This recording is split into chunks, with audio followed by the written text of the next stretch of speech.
Olá a todos, eu sou o professor Paulo Henrique Silva Godoy, do Centro Universitário da Instituição Toledo de Ensino. Sou também procurador do Estado de São Paulo. O tema de hoje é um tema bastante importante, um tema bastante relevante, não só para o acadêmico, mas também para a vida profissional do advogado e dos demais operadores do direito. O nosso tema hoje é sobre o ato atentatório à dignidade da justiça. Um tema relevante, já que está ligado à questão da boa-fé e da cooperação no processo civil. Nós sabemos que o novo Código de Processo Civil faz toda uma introdução, uma abertura principiológica e traz entre os seus princípios informadores a questão da boa-fé no artigo 5º, ou seja, a boa-fé objetiva, que nós temos que agir como boa-fé, e também a necessidade de uma cooperação. Depois o Código passa a regrar algumas condutas que vai considerar como condutas ilícitas, eventualmente se praticadas, e estabelecer sanções para esses comportamentos. É o caso do ato atentatório à dignidade da justiça, que nós poderíamos até mesmo dizer que se trata de uma hipótese, de uma litigância de má-fé qualificada. Nós vamos verificar hoje, mais especificamente, o ato atentatório à dignidade da justiça na parte geral, no seu artigo 77, e também depois nós vamos verificar alguns aspectos do ato atentatório à dignidade da justiça na questão da execução. Então nós vamos começar analisando o artigo 77 do novo Código de Processo Civil, que diz o seguinte: vou me permitir aqui fazer a leitura desse dispositivo.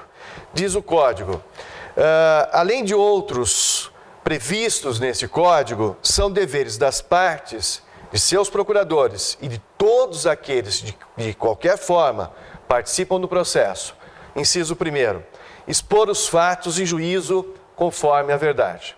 Nós sabemos que o processo há um embate entre os litigantes, cada um defende a sua tese, o autor defende sua tese, o réu defende a sua resposta, a sua antítese, mas esse dever de lealdade, esse dever de boa-fé, esse dever de cooperação significa que essas pessoas que participam do processo têm um compromisso com a verdade.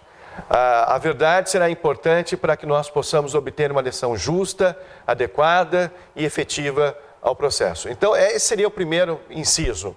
Depois nós temos não formular pretensão ou de apresentar defesa quando cientes de que não são destituídas de fundamento.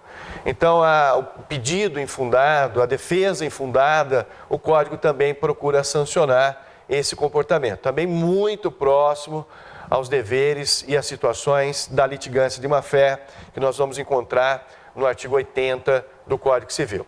Depois nós temos, no inciso 3, não produzir provas e não praticar atos inúteis ou desnecessários à declaração ou à defesa do direito. Veja novamente um chamamento ao compromisso com a lealdade, um chamamento com compromisso com a boa-fé no processo, com a cooperação no processo, que a parte não produza provas e não pratique atos inúteis ou desnecessários à declaração ou à defesa do direito. Ou seja, atos protelatórios, defesas manifestamente fundadas, que vão protelar o andamento e dificultar a decisão efetiva naquele processo. Depois nós temos o inciso 4, que esse sim está ligado diretamente ao ato atentatório à dignidade da justiça. Diz o seguinte: cumprir com exatidão as decisões jurisdicionais de natureza provisória ou final e não criar embaraços à sua efetivação. Então veja que o Código de Processo Civil 2015, ele foi um pouco mais além do que o Código de Processo de 73. Lá a sua regra do artigo 14, porque ele disse: cumprir com exatidão as decisões jurisdicionais de natureza provisória. Não utilizou a expressão antecipatória, utilizou a expressão provisória. De modo que nós sabemos que a tutela provisória é um gênero que comporta não só a tutela antecipatória, mas também a tutela cautelar e até mesmo a tutela de evidência. Então, esse dispositivo alarga a compreensão desse dever, dessa responsabilidade e, eventualmente, até a infração do ato atentatório à dignidade da justiça. Depois nós temos o inciso 5 do artigo 77 ainda, que diz que compete declinar, no primeiro momento, que lhes couber falar nos autos, o endereço residencial providencial, onde receberão intimações atualizando essa informação sempre que ocorrer qualquer modificação temporária ou definitiva. Ou seja, as partes devem manter atualizadas, não só as partes, mas seus advogados, todos aqueles que participam do processo, devem manter atualizados seus dados sobre o endereço. Sabemos que isso é importante não só para a comunicação dos atos, mas também, eventualmente, para a execução e cumprimento das ordens judiciais. Inciso 6. Não praticar inovação ilegal no estado de fato, de bem ou de direito litigioso. Então, vou repetir, não praticar inovação ilegal no estado de fato, de bem ou de direito litigioso. Então, nós temos aqui uma proibição à inovação, ou seja, alterações indevidas, alterações ilícitas no estado de fato, né, do bem ou do próprio direito litigioso. Quer dizer, aquela figura conhecida no Código anterior como um atentado, você promover alterações substanciais no processo, seja alterando com o objetivo de alterar as provas, alterar a execução, é um ato atentatório. E o Código, então, no artigo 77, parágrafo 1º, deixa bem claro que nas hipóteses dos incisos 4 e 6, apenas no 4 e 6, portanto, o juiz advertirá qualquer das pessoas mencionadas no caput de que sua conduta poderá ser punida como ato atentatório à dignidade da justiça. Então, veja que a sanção se restringe às hipóteses dos incisos 4 e 6 e esse ato será considerado como um ato atentatório à dignidade da justiça. O que é atentar à dignidade da justiça? É todo ato que possa comprometer a justiça nas decisões e a efetividade do processo. Então, essas condutas são sancionadas como atos atentatórios à dignidade da justiça. E o Código completa, no parágrafo 2º, dizendo que a violação do disposto nos incisos 4 e 6 constitui ato atentatório à dignidade da justiça, devendo o juiz, sem prejuízo das sanções criminais, civis e processuais cabíveis, aplicar ao responsável multa de até 20% do valor da causa, de acordo com a gravidade da conduta. Então, o sancionamento aqui difere, inclusive, da sanção estipulada lá no artigo 80 para a litigância de má-fé. A multa, sem prejuízo das demais sanções, será de até 20% sobre o valor da causa, considerada a gravidade da conduta.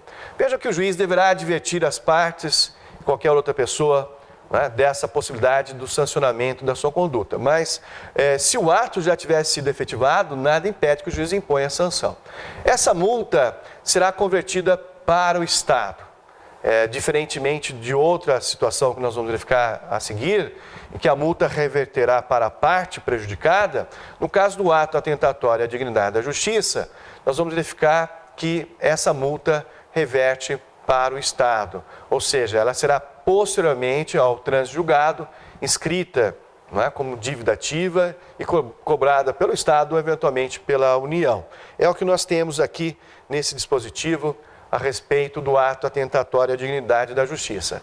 Gostaria de chamar a atenção ainda para a figura do parágrafo 7º, que diz o seguinte: reconhecida a violação ao disposto no inciso 6, ou seja, aquele que prevê a inovação ilegal, o juiz determinará o restabelecimento do estado anterior, podendo ainda proibir a parte de falar nos autos, até a purgação do atentado, sem prejuízo da aplicação do parágrafo 2º, ou seja, sem prejuízo das sanções daí decorrentes. Então, veja que nós temos uma sanção que é a proibição de falar nos autos, uma sanção que poderia até ser questionada, eventualmente, se é constitucional ou não essa sanção de proibir de falar nos autos, mas o nosso Código traz essa proibição de falar nos autos quando ocorre a figura do atentado. Atentado que não está mais previsto, né, como estava no Código anterior, como uma medida cautelar específica, agora está na parte geral e continua mantendo a sanção da proibição de falar nos autos. Quais são os demais artigos que nós vamos encontrar no Código a respeito do ato atentatório à dignidade da justiça? Nós vamos falar agora do artigo 161 do novo CPC, que traz a figura do depositário. Se o depositário também não cumprir com seus deveres legais, no artigo 161, nós vamos encontrar uma sanção em relação a esse comportamento ilícito praticado pelo depositário, como uma sanção também como ato atentatório à dignidade da justiça. Regra do artigo 161, parágrafo único.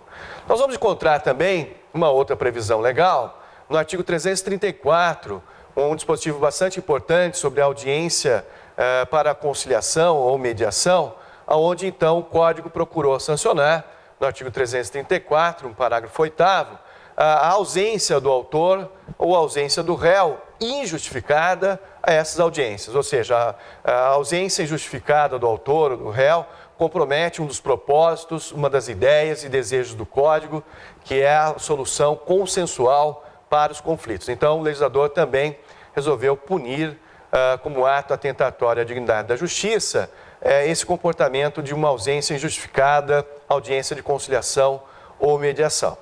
Vamos verificar agora a questão do ato atentatório à dignidade da justiça cometido na execução. Vamos verificar, portanto, a regra do artigo 772. Diz o seguinte: o juiz pode, em qualquer momento do processo, e o inciso 2 completa, advertir o executado de que seu procedimento constitui ato atentatório à dignidade da justiça. Então, veja, está entre os poderes do juiz, entre os poderes do magistrado, advertir a parte que está praticando um ato atentatório à dignidade da justiça.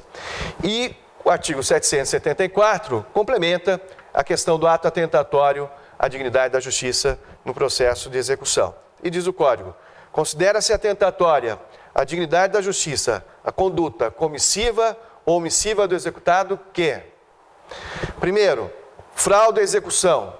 2, se opõe maliciosamente à execução, empregando ardis e meios artificiosos. 3, dificulta ou embaraça a realização da penhora. 4, resiste de forma injustificada às ordens judiciais. E, por fim, intimado, não indica os bens ao juiz, os bens que podem ser penhorados e os seus respectivos valores. E o Código complementa, no parágrafo único, dizendo que no caso do artigo 774, o juiz fixará multa em montante não superior a 20% do valor atualizado do débito em execução, o qual será revertido em proveito do exequente, exigível nos próprios autos do processo, sem prejuízo de outras sanções de natureza processual material.